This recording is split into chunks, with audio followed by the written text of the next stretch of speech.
Hello दोस्तों, नमस्कार। आज हम रेखीय अभिक्रमित अनुदेशन के बारे में अध्ययन करेंगे। लीनियर प्रोग्रामिंग, रेखीय अनुदेशन या इसको स्केनरियन प्रोग्रामिंग भी कहते हैं। और इसका मुख्य लक्ष्य क्या है? व्यवहार परिवर्तन करना। स्किनर ने जो है operant conditioning model of teaching दी थी। और अभिक्रमित अनुदेशन को हम क्या कह सकते हैं? व्यक्तिगत अनुदेशन या स्वतः अनुदेशन। एजम्पशंस ये हम पहले पढ़ चुके हैं कि लीनियर प्रोग्राम को स्किनर ने दिया था। और स्किनर जो है एक व्यवहारवादी मनोवैज्ञानिक है। उसने जो है लीनियर प्रोग्राम को इस ढंग से बनाया कि उसमें बच्चा स्टेप टू स्टेप आगे बढ़ता है। तो उसके जो एजम्पशंस हैं, सबसे पहले छात्र की सही अनुक्रियाओं को प्रेरित करने तथा गलत अनुक्रियाओं को छोड़ देने से वे अधिक सीखते हैं। जैसे उसने क्या किया था कि एक कबूतर को लिया था और कबूतर को 8 के आकार में चलना सिखाया था। तो क्या करता कि वो जब कबूतर जो 8 के आकार की लाइन है उस पर अगर सही चलता तो एक दाना देता, और अगर गलत दिशा में चलता तो उसको दाना नहीं देता। अर्थात गलत जो रिस्पॉन्स थे कबूतर को, उनको वह उपेक्षित कर देता था, और सही जो रिस्पॉन्स थे उस पर उसे पुरस्कार दे देता था, या वो पुरस्कार क्या था? रीइंफोर्समेंट का काम करता था। दूसरी, छात्र तत्पर रहने से अधिक सीखता है। जितना छात्र एक्टिव रहेगा उतना ज़्यादा वह सीखेगा, जिससे उसका अचीवमेंट अधिक होगा। पाठ्य वस्तु को छोटे पदों में प्रस्तुत करने से छात्र अधिक सीखते हैं, क्योंकि जैसे ये कहा है कि स्किनरियन जो प्रोग्राम है वो छोटे बच्चों के लिए उपयुक्त है। तो वहाँ पर वो ये कहता है कि छोटे छोटे पदों में छात्रों के समक्ष पाठ्य वस्तु को रखना चाहिए। स्किनर की जो प्रोग्रामिंग है, लीनियर प्रोग्रामिंग, वो कहता है त्रुटियाँ सीखने में बाधक होती है, केवल 10% त्रुटियाँ ही स्वीकार्य हैं। और वो कहता है एक आदर्श जो फ्रेम है, यह पद है, वह है जिस पर कि छात्र कोई त्रुटि न करे। पाठ्यवस्तु को क्रमबद्ध प्रस्तुत करने से छात्र अधिक सीखते हैं। यदि पाठ्यवस्तु को एक सीक्वेंस में रखा जाए, लॉजिकल ऑर्डर में रखा जाए, तो छात्र जो है ज़्यादा सीखता है। छात्रों के पूर्व ज्ञान के आधार पर अनुदेशन से अधिगम अधिक होता है। ये कहता है कि अगर आपने छात्र का एंट्री बिहेवियर ले लिया तो उसके बाद आप उसके लिए एक प्रोग्राम डेवलप कीजिए। और क्योंकि आपको पहले उसका एंट्री बिहेवियर पता है कि मेरा छात्र कहाँ तक जानता है, तो जो आपका बनाया हुआ नया प्रोग्राम होगा वो ज़्यादा सक्सेसफुल होगा। छात्रों को उनकी क्षमताओं और अध्ययन गति के अनुसार समय की स्वतंत्रता देनी चाहिए। ऐसा नहीं है कि आपने कहा बैठा रहे, 1 घंटे तक बैठा रहे, आधा घंटे तक बैठा रहे, नहीं। लीनियर प्रोग्रामिंग का स्ट्रक्चर क्या है? इसमें क्योंकि पाठ्यवस्तु को छोटे छोटे पदों में प्रस्तुत किया जाता है, और एक पद को क्या कहते हैं?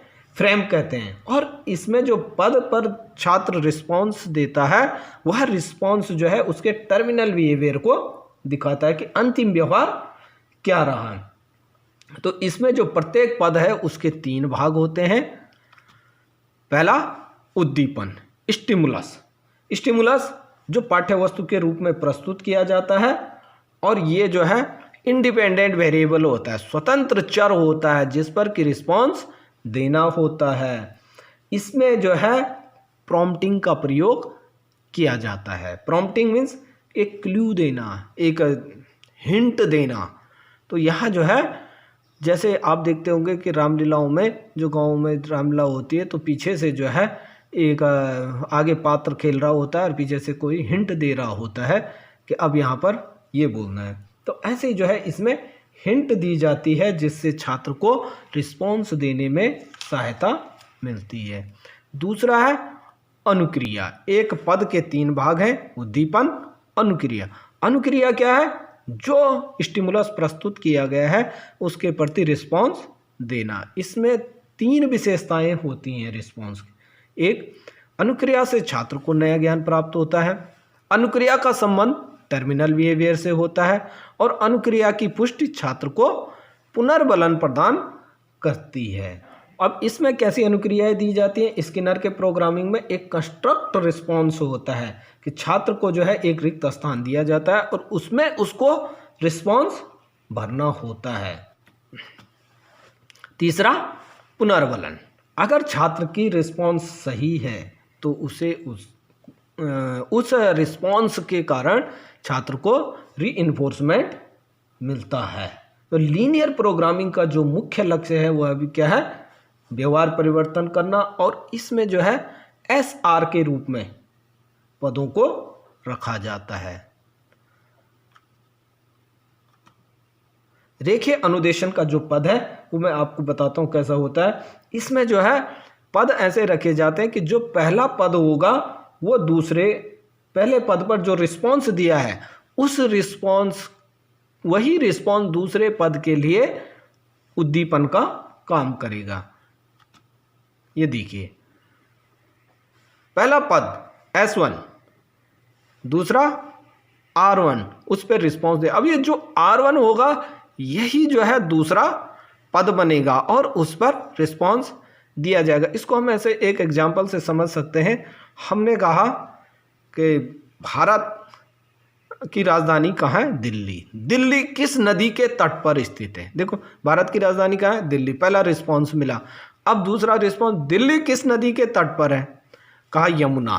तो यमुना जो है फिर तीसरा रिस्पॉन्स हो जाएगा, दूसरा रिस्पॉन्स, और यमुना पर जो है तीसरा स्टिमुलस बना सकते हैं कि यमुना किसकी सहायक नदी है? तो गंगा की। अब गंगा से यमुना कहाँ पर मिलती है? इलाहाबाद में। इस तरह से हम इन पदों को आगे बढ़ाते हैं। Types of linear programming program frames. इसमें पदों की प्रकृति के आधार पर चार प्रकार के पद होते हैं। पहला, इंट्रोडक्टरी फ्रेम्स। इंट्रोडक्टरी, इसमें जो है इंट्रोडक्शन दिया जाए, जो कंटेंट है वो इसका शुरुआती पार्ट है कंटेंट का, और इसमें अधिकतर प्रॉम्प्ट्स का प्रयोग किया जाता है और जो पार्ट हमने पढ़ाना है उसका 10% यह कवर करता है। इसको हम अपने अगर लेसन प्लान के फर्स्ट इंट्रो क्वेश्चन से ले सकते हैं। दूसरा है टीचिंग फ्रेम्स। ये ही जो है मुख्य फ्रेम है और इसका ही मुख्य उद्देश्य है टीचिंग करना। इसका संबंध जो है टर्मिनल बिहेवियर से, और यह 60 से 70% कंटेंट कवर करता है, और इसमें प्रॉम्प्ट्स जो है शब्द और रूपों के रूप में थोड़ा थोड़ा कभी दिया जा सकता है। तीसरा है प्रैक्टिस फ्रेम्स। इसमें जो सीखा गया ज्ञान है उसका अभ्यास किया जाता है, इनको अभ्यास प्रश्न भी कह सकते हैं, और इसका जो संबंध है वह अपेक्षित व्यवहार से होता है। देखो, ऐसे क्वेश्चन भी बनते हैं कि टीचिंग फ्रेम का संबंध किससे है? अंतिम व्यवहार से है। प्रैक्टिस फ्रेम का संबंध किससे है? अपेक्षित व्यवहार से है। और प्रैक्टिस फ्रेम में जो है प्रॉम्प्ट्स जो है हाफ प्रॉम्प्ट्स का इस्तेमाल किया जाता है और ये 15 से 20% कंटेंट कवर करता है। और लास्ट वन है टेस्टिंग फ्रेम्स। टेस्टिंग फ्रेम्स का संबंध जो है अंतिम व्यवहारों से होता है और इसमें प्रॉम्प्ट्स का प्रयोग बिल्कुल भी नहीं होता है। कैरेक्टरिस्टिक्स क्या है इसके? पाथ लीनियर, एक सीक्वेंस में जो है पढ़ाया जाता है, सभी बच्चों को उसी पाथ को फॉलो करना पड़ता है। दूसरा, कंट्रोल्ड रिस्पॉन्स।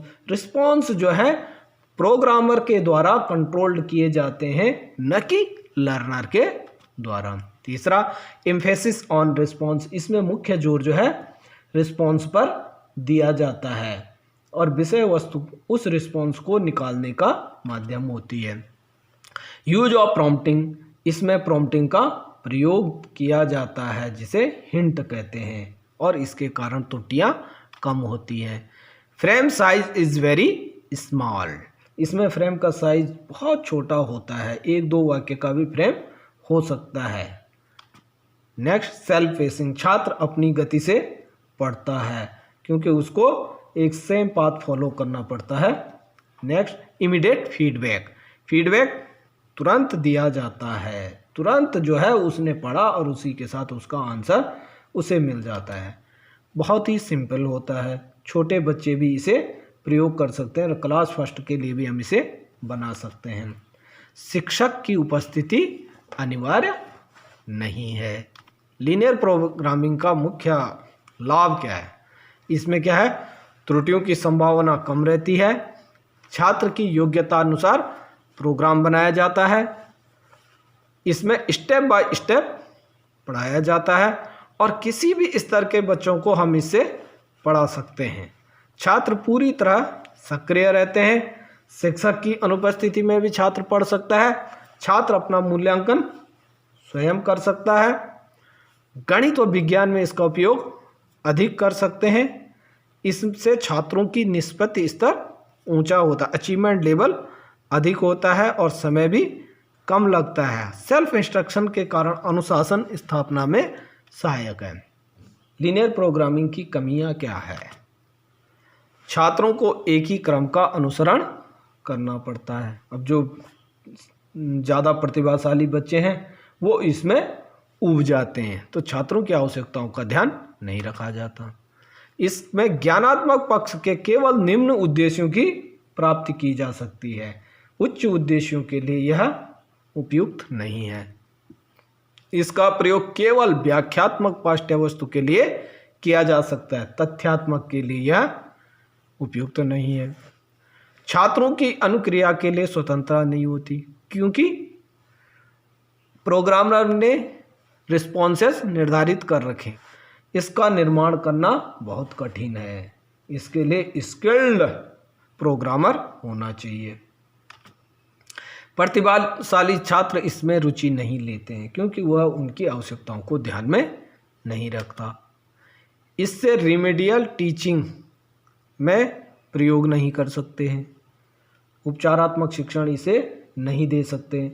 इसमें सामाजिक अभिप्रेरणा भी नहीं दी जाती और सीखने वाले की कमजोरियों को भी नहीं जान सकते, क्योंकि नकल की संभावना बनी रहती है। इसीलिए क्राउडर, जिसने कि ब्रांचिंग प्रोग्रामिंग दी थी, उसने कहा linear programming is a insult to intelligence. वो कहता है कि इंटेलिजेंट लोगों के लिए लीनियर प्रोग्रामिंग उपयुक्त नहीं है।